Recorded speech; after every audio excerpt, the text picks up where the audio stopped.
ఏదేమైనా ఒకటండి, కేంద్ర ప్రభుత్వం ఈ రాష్ట్రంలో ఉన్నటువంటి వాళ్ళ అనుబంధ స్తంభంగా బీఆర్ఎస్ పార్టీ.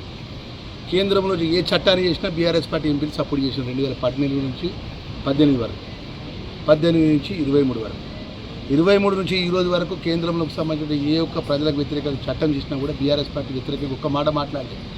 మోడీకి వ్యతిరేకంగా మాట్లాడలే, అదేవిధంగా ఆ పార్టీకి వ్యతిరేకంగా కేటీఆర్ మాట్లాడలే, కేసీఆర్ మాట్లాడలే, హరీష్ రావు మాట్లాడలే. ఇవాళ వాళ్ళకు సంఘటన సంబంధించిన విషయం లోపల సాయి భగీరథ అనే కేంద్ర మంత్రి కొడుకు చేసినటువంటి సంఘటన మీద రోడ్ల మీద కూర్చు కొట్లాడకుండా రైతులకు సంబంధించిన సమస్యలు ఉన్నాయి, ప్రజలకు సంబంధించిన సమస్యలు ఉన్నాయి. ప్రధాన ప్రతిపక్ష పార్టీ ఏంటి? ప్రజల సమస్యలు తీసుకోవాలి.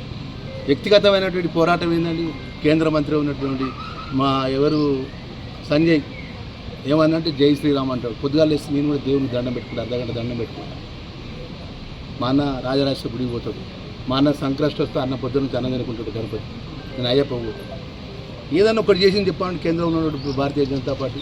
ఇలా కేటీఆర్ మాట్లాడతారు, నేను సంక్షేమ శాఖ మంత్రి, మా ఎస్టీ గురుకులాల్స్ కానీ ఏదన్నా వాళ్ళ హయాం జరిగినట్టు మంచి చెప్పమనండి. ఇవాళ గౌరవ ముఖ్యమంత్రి గారు ప్రజాపాలన వచ్చిన తర్వాత నేను ఎస్టీ వెల్ఫేర్ మినిస్టర్గా, బీసీ వెల్ఫేర్ మినిస్టర్గా డైట్ ఛార్జీలు పెంచినాం, కాస్మెటిక్ ఛార్జీలు పెంచినాం. అదేవిధంగా ఈరోజు మీకు పెండింగ్ ఉన్న 220 కోట్ల రూపాయలు నిధులు విడుదల చేసినాం. అంటే ప్రజల సంబంధించిన సంక్షేమానికి సంబంధించిన, ప్రజలకు సంబంధించిన, రైతులకు సంబంధించిన అనేక సమస్యల విషయంలో ప్రభుత్వ పరంగా మా బాధ్యత నిర్వర్తిస్తే ఇలా బండి సంజయ్కి సంబంధించిన కుమారుడు వ్యక్తిగతమైన సమస్యలు పట్టుకొని ఇక వేరే సమస్యను కేటీఆర్ డ్రామారావు ఇష్టానుసారంగా ఆగం కొట్టుకునుడు, తన్నుకునుడు, తిట్టుకునుడు, నోటికి ఎంత వస్తుందో మాట్లాడుకుంటాను.